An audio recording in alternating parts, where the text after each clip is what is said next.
It's my feel-good breakfast show. And once again, a very warm welcome back to your Feel Good Breakfast Show, Expresso on SABC3, as we take some time to focus on a very, very important subject indeed. Now, the word bipolar is quite often just thrown around every day in conversation, quite casually. But if somebody expresses a change in mood, and often a friend or a co-worker will say something like, "Oh, stop being so bipolar, cheer up." But in truth, it is an incredibly complex disorder, and most people don't truly understand it. And so today, being Bipolar Awareness Day, we've invited psychiatrist Dr. Gareth Nortje to help us unpack what it all really means. Thank you so much for joining us this morning, Doctor. Thanks. Good to be here. So let's quickly start off with that picture that I just painted right now. How often does that really happen? That happens a lot, actually. It's one of the biggest misconceptions about bipolar disorder, that if you are perhaps moody, you can say, for example, getting angry quickly, and the next minute being sort of a nice person and then becoming irritable or losing your rag over the course of sort of a minute or something like that, then people often say, well, that person must be bipolar. It's actually one of the biggest misconceptions, because what we're talking about there, we're talking about emotion. You become emotional for a couple of minutes and then it goes down. Bipolar is more about sort of prolonged periods of sustained changes in mood, lasting days, not minutes and not hours, lasting days.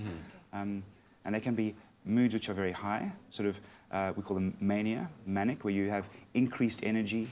Your mood is often overly optimistic. You don't need to sleep.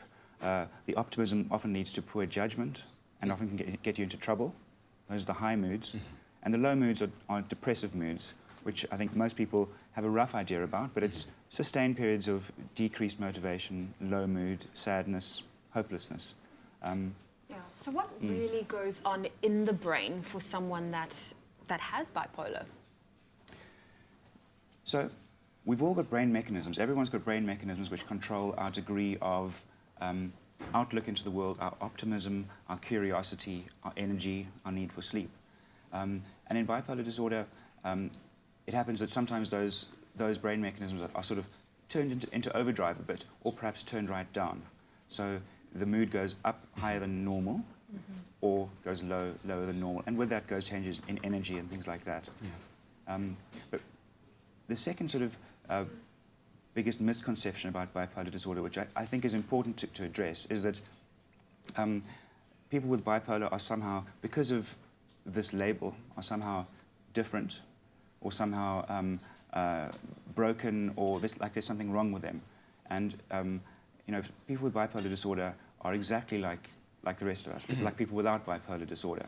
One of the best ways, I think, to think of it is that somebody who has a diagnosis of bipolar disorder is simply more vulnerable to having episodes of mania or episodes of depression at various times. But majority of the time, completely well, completely whole human beings.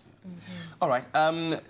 The difference between bipolar and manic depression, could you maybe extrapolate on that a bit more?